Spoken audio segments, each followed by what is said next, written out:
Asalaamu calaykum asxaabta kusoo dhawaada janalkeena waa ujeediin jadwalkeena maalinimada weli waa noo socdaa asxaabta maanta maxaa la qabanayaa dhar dhaqo waa lagu jiraa waa ujeediin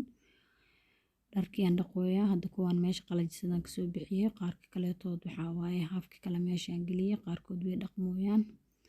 marka waa kaas maanta dhar dhaqo way ka shidan tahay hadda qaybta kale oo qalajisada geliyay aan hadda soo bixinayna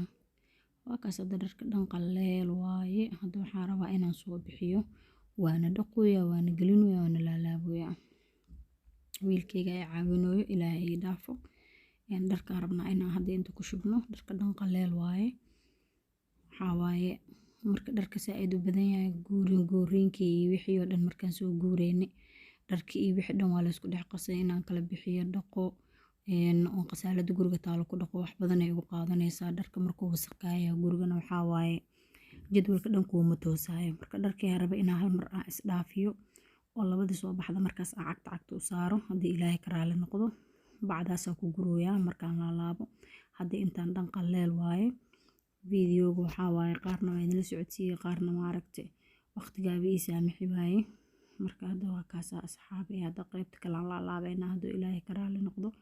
waxaas meesha ku jiro dhan tuti nadiif waaye bacda meeshaas iigu dhex jirtaa birtaasaa ku keena dharka oo dukaamanka looga adeegto waa qaadanay leh xaafadaada ku geysanay birta kadibna waa iska celinay bacdaas asaas ugu ridooya bacdaas oo buuxdo wasaq ahaan keenay iyadoo nadiif oo laalaabana xaafada geynaa marka kama gaaro inaa maaragta aan riseeyo insha Allah bariya maaragta anigoo maqaasiinka qolka dharka lagu riseeyo anigoo riseenayo bariya idin soo gelinaa marka ciyaalka rabaa inaan laba xabo casho camal wax yar oo uga soo tuuro maba isku daalin waan daalanayay meeshaan hadda waxaan kusoo sameeyay rooti hambeegarkaas ay gashanayaan chicken waaye kaas waa usoo dubalay waa isugu soo calaajiyay waaye aad iyo aad u daalanay bacdaas buuxdoo dhar ahaan dhaqay marka waxaa waaye wax yar isugu soo walwalaaqay waxaan dhahay walaalayaal wixiina ku yaacay hala kala seexdo aad iyo aad u daal walaahi bac buuxdo oo dhar ahaan qaaday oo ujeedin ma idiiriisay waa gacantaas naqnaqanayso marka waa kaas baradhadooda hoos u galiyay baradhadii aaba soo bixi laabo anigana daalan dareemaya mar lee wax miiga cuntiino mala kala seexdo aan taaganahay asxaabay ma fahanteen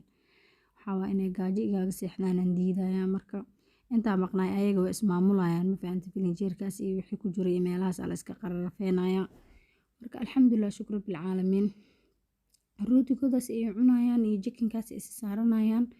jibsiga hadda hoos ku jiro jibsigaas asigana soo baxayo jibsigoodaas iska cunayaan ka bacda haduu ilaahay karaal noqdina walba koobkiisa caanaha oo iska cabaya maantaas fiican loo qadeeyay nin walba oo iska seexan karaa markaas ana waa badaalanahay cunti xitaa iga maqnay jibsigan fiirinayna munoo bislaaday hadda xoogaa uu soo gaduudanooyaa insha Allah asigana markuu soo bislaado aan soo bixinayaa waa kaas asxaabay cuntadii waaba lagu kala yaacaa askarta nin walba wuxuu cuni karo wuu cunay jibsigina waa kaas meeshaan ka soo buuxiyay asigana qofkii rabo wuu cunayaa ciyaalka hadda qaarkood iska cunayaan oo iska sheeka ciyaal ma fahanteen ciyaalka waxaa waaye fakta hore hadii wax yar la cuno wixii dhan waa lagu jarjarayaa saa meesha laga kala tagaa caano buriifinta isku qaso qofka rabana caano iska cabaya marka alxamdulillah nimca ilaahayna siiyo waa inta haysan ilaahay oo sahlo anagana Allah noo siyaadiyo